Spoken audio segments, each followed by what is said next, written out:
Hello. नमस्ते मेरे friends और मेरे स्टूडेंट्स। एक लंबे अरसे के बाद आज मैं वीडियो बना रही हूँ। बहुत दिनों से ज़रूरत नहीं लग रही थी।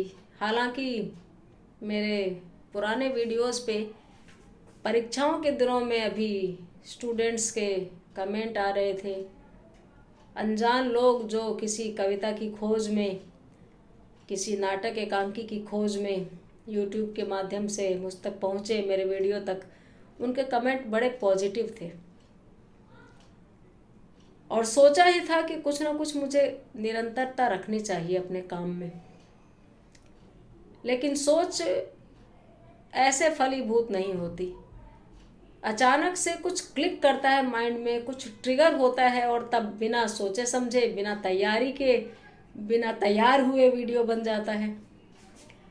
तो आज मेरे मन में सवाल चल रहे हैं मेरे आसपास के एक घटनाक्रम को लेकर। चूरू जिले के भैंसली गांव में जो अग्निकांड हो रहा था, जिसमें हत्याएं भी हुई हैं, उस पर तमाम local videos, local news channels के वीडियोस आपने देखे होंगे। कुछ बड़े जो क्राइम वीडियोस के लिए मशहूर चैनल्स हैं, उन्होंने भी इसको कवरेज दिया, न्यूज़पेपर्स में भी आई और मामला लगभग पटाक्षेप को प्राप्त हो चुका है। लेकिन मैं इस चीज़ में दो चीज़ों को लेकर के आप सबसे बात करना चाहती हूँ। मुझे पहली पहल इसके बारे में जानकारी मिली जब मैं एक चाय की दुकान पर चाय पीने गई एग्ज़ाम ड्यूटी के दौरान कॉलेज के बगल में। और वहाँ आपस में दो लोग बात कर रहे थे कि बैंसड़ी आरो बेरो पाटियों के किसो बहुत ही जोर को हो रहे है।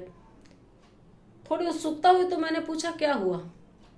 तो चाय बनाने वाले भैया ने मुझे अपने मोबाइल को इस तरह से दिखाया, इशारा किया, देखो मैडम उरा है, ये आप ही आप आग लाग जाए।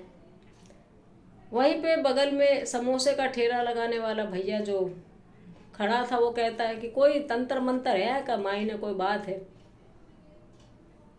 मैंने बहुत ही दबी जुबान में हल्का सा कहा कि तंत्र मंत्र नहीं, इसके पीछे साइंस है और कोई ना कोई बात है, ये ऐसे ही नहीं लग रही और जादू टोना नहीं है। दबी जुबान से इसलिए कि उनकी आवाज़ बड़ी विश्वसनीय थी कि ये जादू टोना या तंत्र मंत्र से हो रहा है। और अंधविश्वास जितनी गहरी जड़ें जमा चुका है कि आप तार्किक बात करते हैं तो एकदम अकेले पड़ जाते हैं।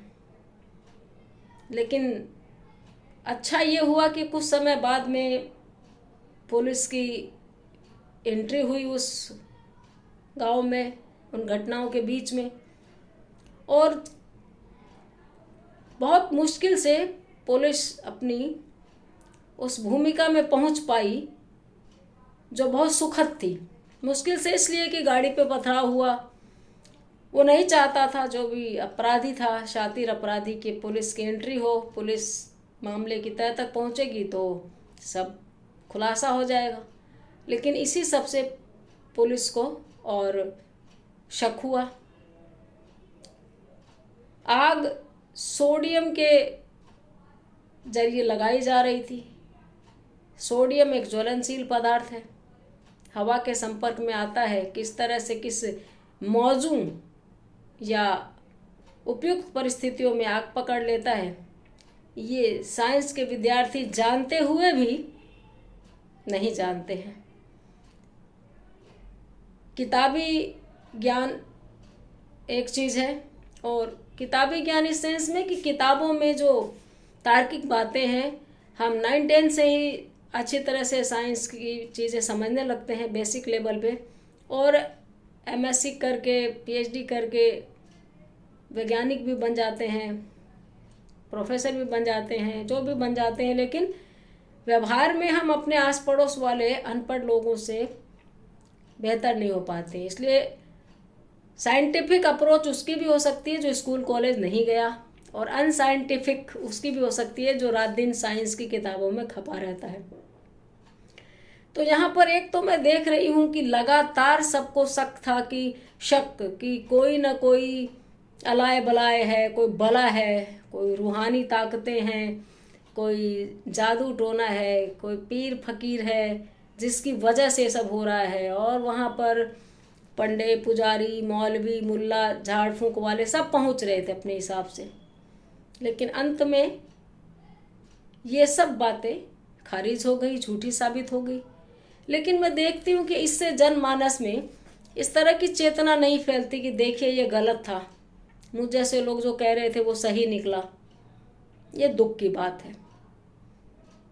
और दूसरा जो इसमें तर्क है, मैंने जितने वीडियोस देखे उसके बाद, आजकल तो एआई है, आप एक बार कोई चीज़ देखते हैं तो बार बार आपके सजेशन में वो वीडियो जाते हैं। मैंने इस तरह के वीडियो काफ़ी सारे देखे आग, भैंसली वाली आग पे। तो कमेंट्स जो पढ़े मैंने, उसमें ऐसे कमेंट्स बहुत थे कि हो ना हो पत्नी ने ही मारा है, मतलब बच्चों को बच्चों की माँ ने मारा है, उसका कोई अफेयर होगा और उसके पति ने बेचारे ने धोखा खाया है, या सास को सल्टाया, जैसी भी बातें। कहीं एक सिंगल कमेंट मैंने नहीं पढ़ा कि जो फादर है वो मर्डरर हो सकता है। और जब सारी गुत्थी सुलझी तो उसमें भूप सिंह न अपने बच्चों का ही कातिल निकला बल्कि अपनी दादी का भी कातिल निकला। इससे एक और चीज़ समझ में आई कि जिस तरह अंधविश्वास हमारी रग रग में समाया है, उसी तरह से स्त्री द्वेष भी समाया है। अब आप कह सकते हैं इसमें स्त्री द्वेष कहाँ से आ गया। आजकल न्यूज़ आती रहती है, लड़की ने कत्ल कर दिया, लड़की ने अपनी झूठी अपहरण की कहानी गढ़ ली। तो मैं इस पर एक ही बात कहूँगी कि आप सारे आंकड़े उठा के देख लीजिए, जेलें देख लीजिए, मुकदमे देख लीजिए, घटनाएं देख लीजिए, अपने परिवार में, पड़ोस में, रिश्तेदारी में देख लीजिए, 90% अपराधी मर्द होते हैं।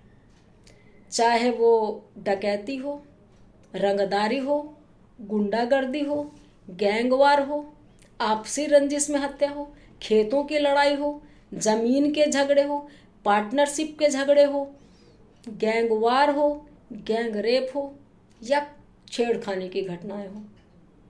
90% मामलों में आप अपने आसपास देखिए, अगर आपकी आंखें खुली हैं, भीतरी आंखें खुली हैं, आपको दिखाई देता है, आप सोच सकते हैं, तो आप देखेंगे कि अपराधी का जेंडर क्या है।